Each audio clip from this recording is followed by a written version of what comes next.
Hey, Marcus Hutzel here, and in this video we're going to be talking about video. Specifically, we're talking about SDI to HDMI conversions and how products like the Decimator MD-HX, the MD Cross, the Decimator 4K versions, or even the Decimator MD-LX. By default, the SDI to HDMI conversion with these Decimator devices are usually improperly converting your signal from a YUV or YCBCR color space into an RGB color space. Remember real quick that SDI signals in most of our video equipment, this camera, these monitors, that monitor, even this small ATEM Mini, which is the HDMI version, all of these operate in what's called the legal video range. And remember, even though RGB and YUV or YCBCR, those two different color spaces, even though they calculate their colors differently, they still show them to you in the same manner. But I'm not really talking about color specifically in this video. I'm talking about black and white levels and how the RGB range usually is different than the YUV range in terms of maximum blacks or the blackest blacks and the whitest whites. It's not that the blacks and the whites are blacker or whiter, it's that when they get into an RGB full range color space, they're assigned different numbers. Anyway, to simplify this and make a long story short, just remember that SDI signal types and most of our video equipment is based on what's called legal range for its black and white levels and of course all the grays in between. When it gets digitized, it gets assigned certain numbers. And when we use devices like the Decimator MD-HX that can accidentally convert into a different color space, specifically that RGB color space, most RGB color spaces are based on full range blacks and whites. It just assigns different numbers to the blacks and the whites and everything in between. So when we take this legal range, we convert it to RGB full range. The RGB full range takes those blacks and whites and pushes them to the outsides. That in and of itself is not bad as long as you stay in that color space and that full range from there forward. The problem is that most of the time we will accidentally send that signal, that full range signal, over to something that is then expecting legal range. And when we do that, that expanded waveform gets sent over and the tops and the bottoms get cut off. So you lose your blacks and you lose your whites and you can't recover them in post. And I'm going to go through my setup to explain, number one, how I noticed this problem and what it's actually doing to your footage. And the entire reason I have an ATEM Mini HDMI version, the original version here, is because the past few years, a lot of us have been using small video switchers like this. This was the original version. It was HDMI only, but a lot of us in live production were working with cameras like this Panasonic that had SDI outputs. And we needed something to physically convert the SDI B and C connector over to HDMI, and most of us grabbed Decimators to do that. These things are great. They do a lot. We use them every day.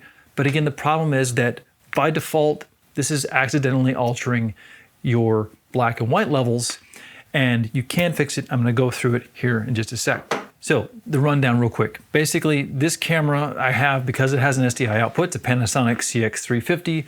It is pointed at a color chart, which is way over here. That color chart is lit by a small light. So basically, camera is pointed at the color chart so we can have a static image all the way through our signal chain and nothing is changing over here. So if I put my hand, you can see that, the camera is actually pointed at that color chart.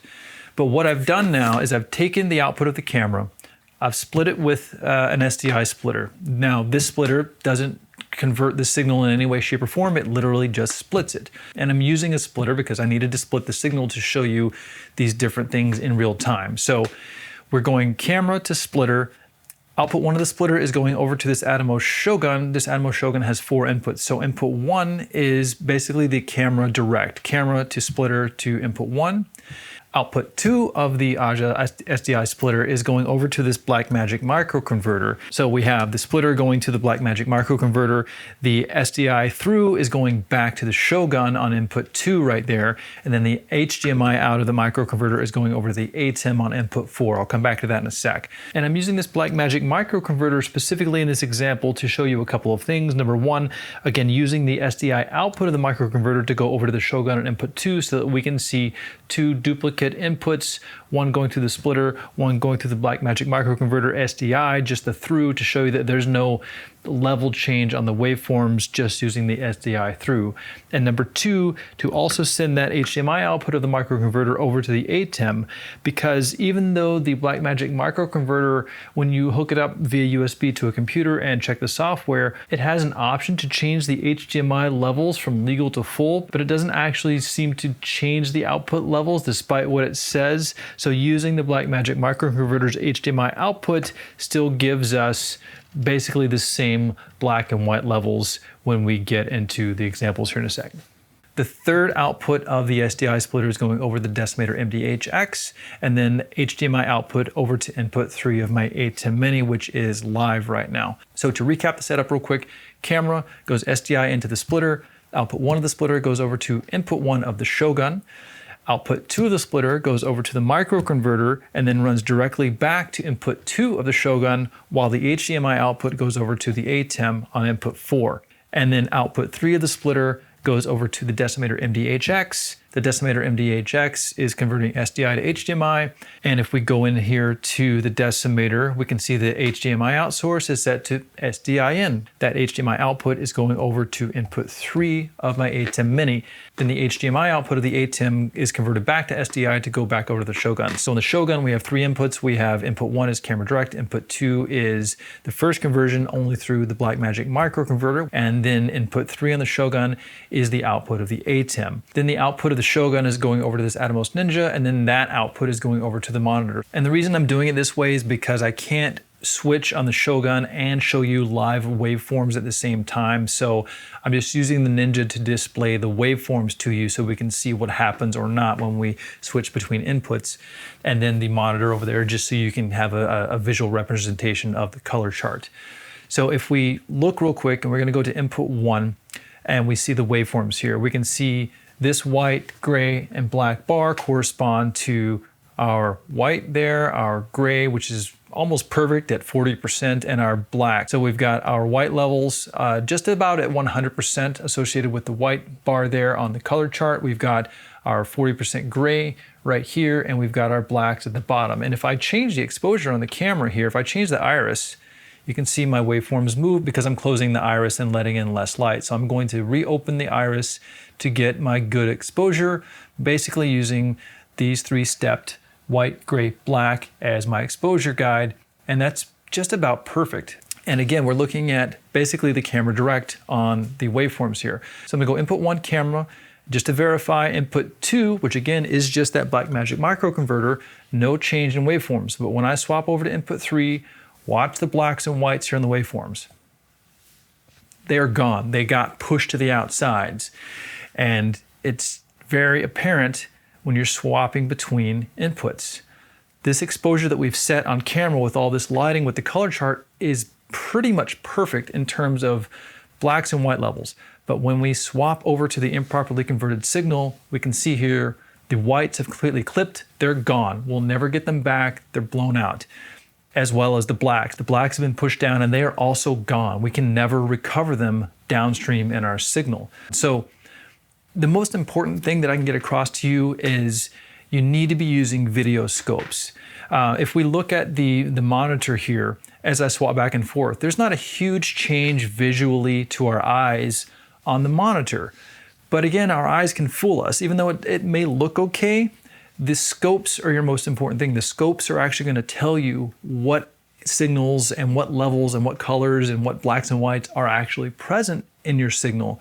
Because an end monitor may not be calibrated. You may not actually see that you've lost all this black information, but the scopes don't lie. So despite the fact that this might look okay to you, what I noticed, and the reason I noticed this and the reason I'm doing this video is because I had this problem the past few years. And I actually blamed the Blackmagic ATEM Mini HDMI versions on this problem for a long time. I noticed several times, almost every time that I was using a Blackmagic ATEM Mini, that the blacks seemed to be crushed. It seemed to produce a more contrasted image.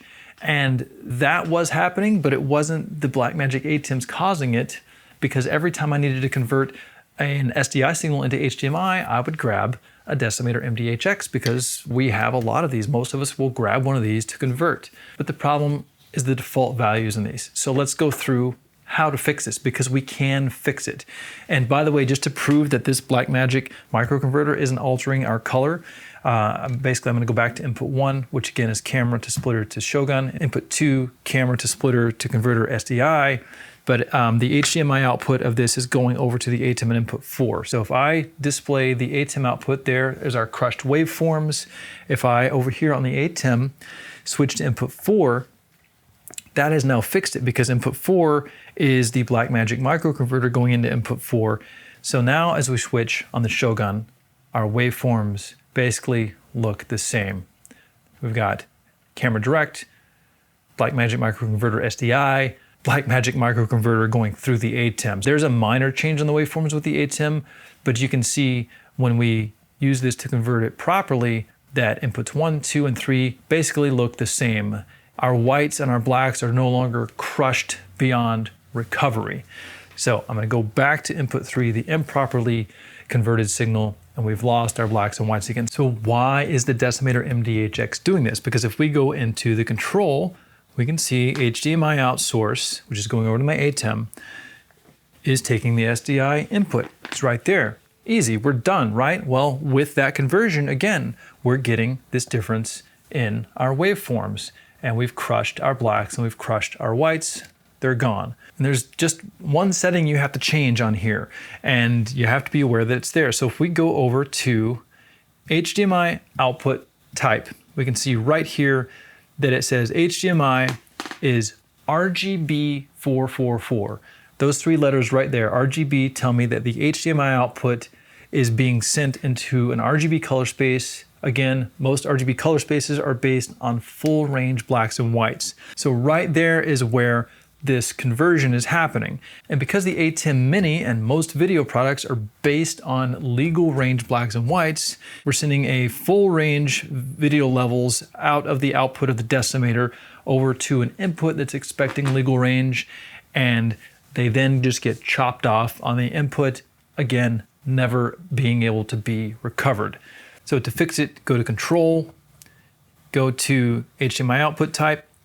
If it says RGB444 and you're getting these crushed images, hit Enter and pick one of the YCBCR color spaces. You can pick YCBCR444 or YCBCR422. I usually stick to the 422. You can try 444, and if your next device can handle it, that's fine. But also keep in mind that the Decimator MDLXs are set this way by default as well. But of course, since this device doesn't have any buttons, you have to hook it up via USB to your computer, download and install the Decimator app, and change the settings there, which we can see here in this drop-down menu. So if we watch our waveforms, we're looking at the waveforms of the crushed and properly converted signal. As I change this setting on the Decimator, you will see those waveforms pop back into where they're supposed to be. So I'm going to go over here to YCBCR422, and bam, now our waveforms look the same. So input 1 on the Shogun, camera direct, input 2, Blackmagic microconverter, input 3, the properly converted signal through the MDHX. And now remember, input 3 of the Shogun here is taking the full output of the ATEM. So now all my signals basically look the same. Camera direct, waveforms, Blackmagic microconverter waveforms, and input 3 here being the output of the ATEM waveforms, and I can swap back and forth here on the ATEM between inputs 3 and 4, and everything looks the same. All because by default, the Decimator MDHX converts our YUV color space based on legal range over into full range, and then that full range black and white signals gets chopped off by almost anything that's based on legal range, almost any video switcher, because again, video switchers are usually based on legal range. And that improperly causes our extreme blacks and whites to get chopped off and we lose them forever. So why does the Decimator MDHX, why does it convert to RGB color space by default?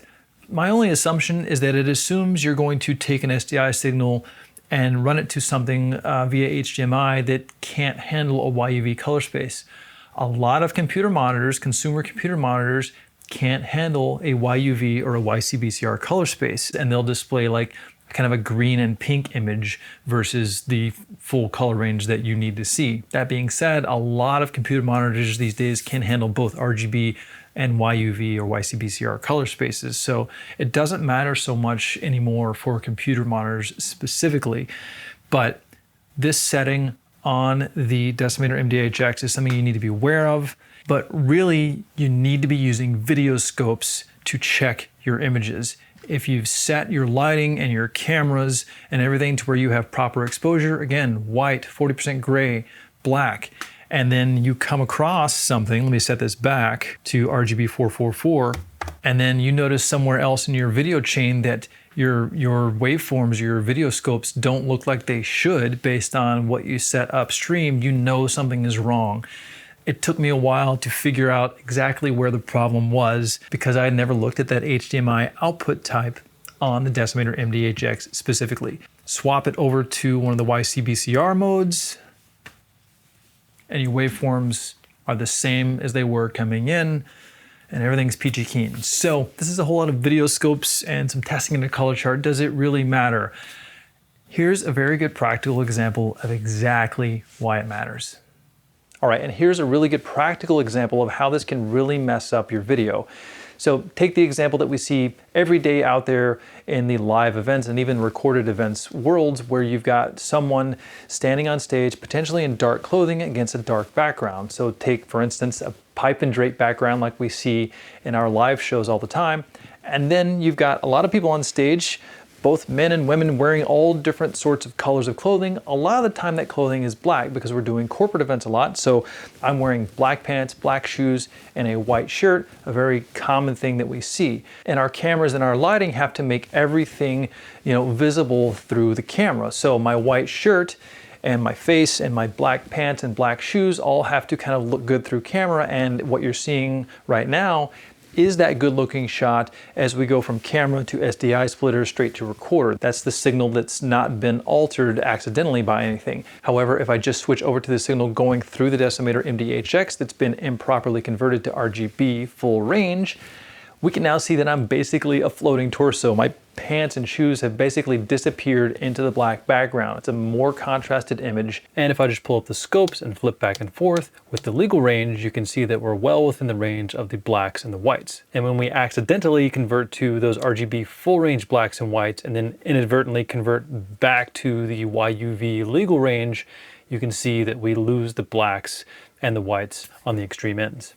And we can't fix it in post because we've converted improperly at the Decimator. It goes into something like an ATEM Mini, and then when it comes out of the ATEM Mini, basically those blacks are lost. We can no longer get them back. Now you might think you can just edit this in post and bring up the blacks, but if I do that right now, you can see that even though I can bring up the blacks in post, there's no more separation. They've all been crushed down together.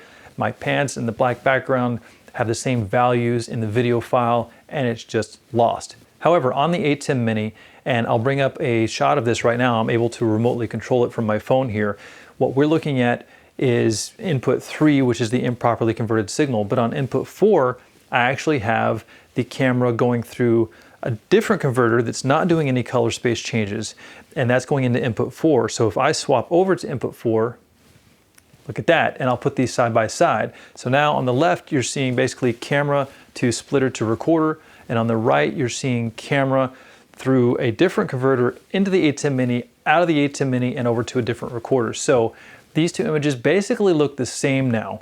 There's no color difference in the image that's being recorded almost direct and going through all this conversion with an ATEM. And I can show you the difference. If I switch back and forth between inputs 3 and 4 on the ATEM Mini, you can see on input 3, we've got the crush signal because that is the signal going through the Decimator MDHX that's improperly converted. Input 4 basically looks like it should. Input 3, input 4. And then we'll go back to input 3.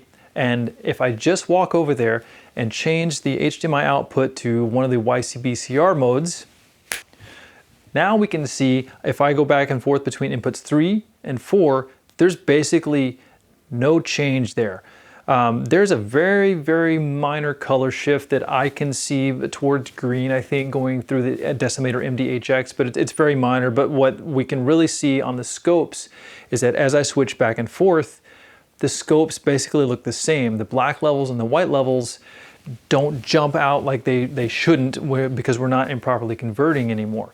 And now, whether I show you inputs 3 or 4, my pants no longer blend into the background, the blacks aren't lost, and we've now taken care of this improper conversion by just setting that HDMI output from an RGB color space over to a YCBCR color space, basically keeping that SDI signal in the YCBCR color space. So know your color spaces and you won't have floating torsos against a black background.